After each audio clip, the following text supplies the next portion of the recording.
y a une grande littérature, et une littérature qui est réservée aux populaires, c'est-à-dire aux non-universitaires, donc les jeunes et les gens qui n'ont pas fait d'études. Bon, il s'avère que cette littérature-là, par de son essence même, elle est accessible, puisque l'auteur écrit pour distraire. On se rend compte que ce n'est pas que ça, c'est-à-dire qu'il y a des idées qui passent. Dans le roman policier, quand on regarde maintenant les romans policiers des années 1950, on se rend compte qu'on a vraiment un reflet de ce qui se passait à cette époque-là. C'est toujours le cas aujourd'hui. C'est pareil, la science-fiction, John Brunner, dans les années 70, il a écrit un roman qui s'appelait Le troupeau aveugle, sur la pollution et sur ses conséquences, et on est en plein dedans. Il y a une fuite de radiation nucléaire, les pays émergents surpolluent parce qu'ils ont besoin de rattraper leur croissance, donc on se retrouve vraiment dans des situations qui ont déjà été décrites et déjà été abordées.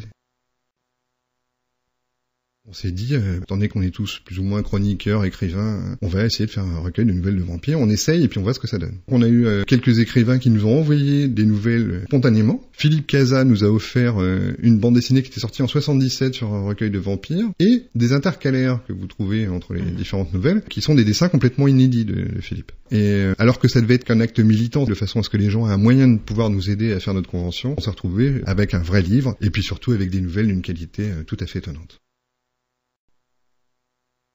Les genres des nouvelles sont très différents, il y en a qui sont très drôles, il y en a qui sont très poétiques, il y en a qui sont très action, Alors s'il y a une seule chose qu'on revendique, c'est-à-dire que nos vampires ne mangent pas de guimauve. C'est vrai qu'ils sortent des séries et autres littératures qu'on a vues récemment, qui étaient à destination d'adolescents, et qui étaient très loin de l'image traditionnelle du vampire. Les nôtres sont un peu plus musclés, violents, poétiques, érotiques, donc répondent plus à l'image traditionnelle du vampire.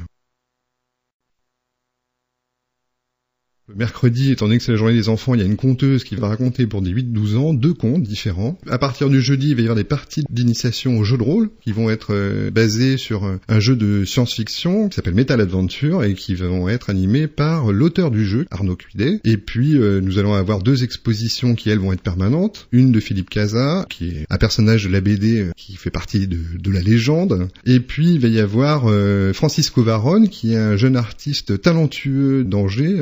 Et puis, il va y avoir un certain nombre d'écrivains, de l'imaginaire, qui vont se déplacer sur Angers afin de rencontrer leur public.